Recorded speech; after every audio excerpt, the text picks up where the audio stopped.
আসসালামু আলাইকুম everyone, welcome back to my channel. আবারও নতুন একটা রেসিপি নিয়ে হাজির হলাম। আজকে তৈরি করে দেখাবো চিকেন মোমো। এই চিকেন মোমোটা এতটা মজার আর এতটা জুসি হয় যে একবার খেলে বারবার খেতে ইচ্ছা করবে। আজকের রেসিপি ফলো করে একবার বাসায় মোমো বানিয়ে খেলে আশা করি আর রেস্টুরেন্ট বা বাইরে মোমো খেতে ইচ্ছা করবে না। এই রেসিপি ফলো করে একবার হলো বাসায় ট্রাই করবেন।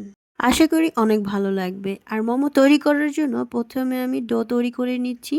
এখানে দিচ্ছি 1 কাপ পরিমাণ ময়দা, দিচ্ছি হাফ কাপ পরিমাণ কর্নফ্লাওয়ার। ময়দার সাথে অবশ্যই কর্নফ্লাওয়ার মিক্সড করার চেষ্টা করবেন, এতে করে উপরের ডোটা খুব পাতলা হয়। দিচ্ছি লবণ হাফ টেবিল চামচ। এবারে শুকনো উপকরণগুলো আমি খুব ভালো করে একটু মিক্সড করে নিচ্ছি। মিক্সড করা হয়ে গেলে আমি এখানে নিচ্ছি গরম পানি। মোমোতে অবশ্যই গরম পানি দেওয়ার চেষ্টা করবেন, এতে করে কিন্তু মোমোর উপরের ডোটা সফট হয় এবং পাতলা হয়। আমি পানি একবারে দিচ্ছি না, একবার অল্প একটু পানি দিয়ে আবার একটু একটা চামচ দিয়ে মিক্সড করে নিচ্ছি, আবার একটু পানি দিচ্ছি। এই পর্যায়ে আমি হাত দিয়ে একটু ভালো করে মিক্সড করে নিচ্ছি।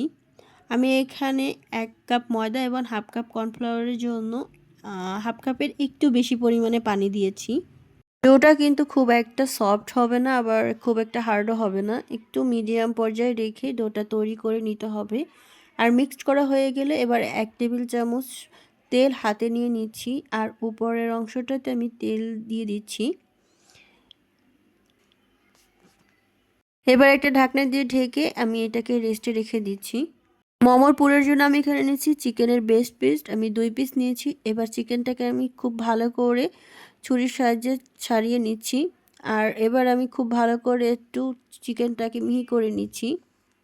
সুপার শপগুলোতে কিন্তু চিকেন কিমা পাওয়া যায়, সেগুলোও চাইলে ব্যবহার করতে পারো, বাট আমি এখানে বাসায় তৈরি করে নিচ্ছি। চিকেনটাকে একবারে ব্লেন্ড করে নিব না, এতে করে চিকেন কিন্তু রান্নার পরে একদম জমে যায়। এভাবে ছুরির সাহায্যে চিকেনটাকে মিহি করে কুচি করে নিতে হবে, এতে করে রান্নার পরে কিন্তু চিকেনটার ভিতরে জুসিনেস থাকে।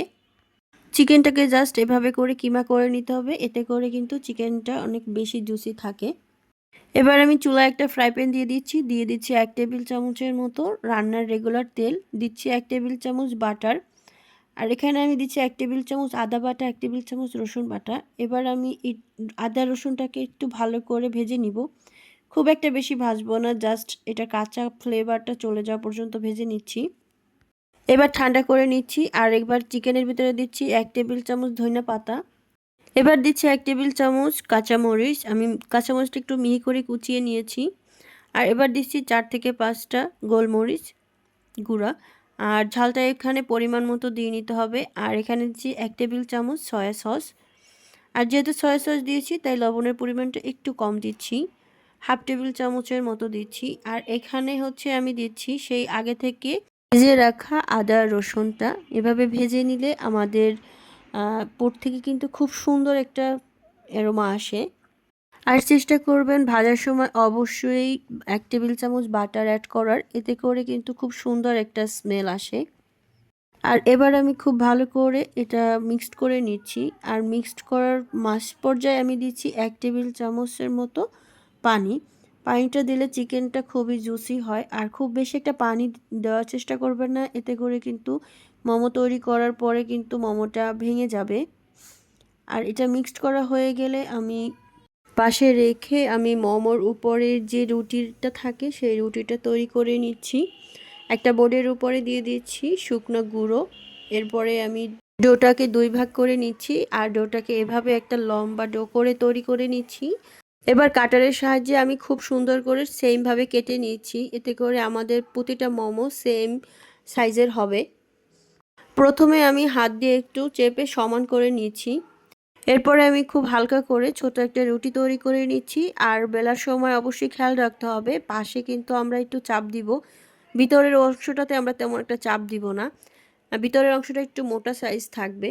আর রুটিটা জাস্ট এরকম পাতলা হবে, খুব একটা পুর করে বেলা যাবে না, এতে কিন্তু খেতে ভালো লাগে না। এবার আমি 1 টেবিল চামচ দিচ্ছি চিকেনের পুর। এবার মাছ বরাবর আমি একটা ভাঁজ করে নিচ্ছি। এবার সাইড দিয়ে জাস্ট কাপড় পরার মতো কুচি করে নিতে হবে। সেমভাবে আমি দুই পাশে করে নিচ্ছি।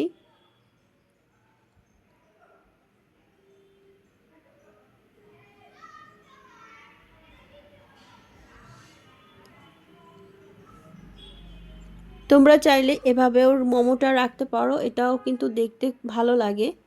আবার সেমভাবে তৈরি করে দুইটা পাশ একভাবে এভাবে লাগিয়ে দিলেই কিন্তু গোল একটা রাউন্ড শেপের মোমো হবে। এবার মোমো সিদ্ধ করার জন্য আমি একটা হাঁড়িতে পানি দিয়ে দিয়েছি, আর পানিটা ফুটে আসলে আমি একটা নেট দিয়ে দিচ্ছি, আর উপরে একটু তেল ব্রাশ করে দিচ্ছি, এতে করে মোমোটা লেগে যাবে না। এবার ছাঁকনিটা উপরে উঠে আমি মোমোগুলো দিয়ে দিয়েছি। একটু ফাঁকা ফাঁকা করে দিতে হবে, এতে করে মোমো লেগে যাবে না। এবার একটা ঢাকনা দিয়ে ঢেকে ৫ থেকে ৬ মিনিটের জন্য সিদ্ধ করে নিয়েছি। সিদ্ধ হয়েছে কিনা সেটা বোঝার জন্য আঙুল দিয়ে একটু চেপে দেখতে হবে, যদি শুকনো আসে তাহলে বুঝতে হবে আমাদের মোমো হয়ে গিয়েছে। এবার আমি চিলি অয়েলটা তৈরি করে নিচ্ছি। দিচ্ছি ২ টেবিল চামচের মতো চিলি ফ্লেক্স, ১ টেবিল চামচ সাদা তিল, আর দিচ্ছি ১ টেবিল চামচ সয়া সস, আর ১ টেবিল চামচ দিচ্ছি পানি, ১ টেবিল চামচ দিচ্ছি চিনি। এবার দিচ্ছি ১ টেবিল চামচ গরম তেল, অবশ্যই গরম তেল ব্যবহার করতে হবে। এবার সম্পূর্ণ উপকরণ আমি খুব ভালো করে মিক্সড করে নিলাম। এরই সাথে তৈরি হয়ে গেল চিকেন স্টিম মোমো এবং চিলি অয়েল। আর এবার দেখিয়ে দিচ্ছি আমার চিকেন মোমোটা কীরকম হলো। উপরের লেয়ারটা খুবই সফট আর ভিতরে একদম জুসি আর এত ফ্লেভারযুক্ত হয়েছে, এক কথায় অসাধারণ। একবার হলো বাসায় এভাবে মোমো তৈরি করে খাবেন, আশা করি সবাই অনেক পছন্দ করবে।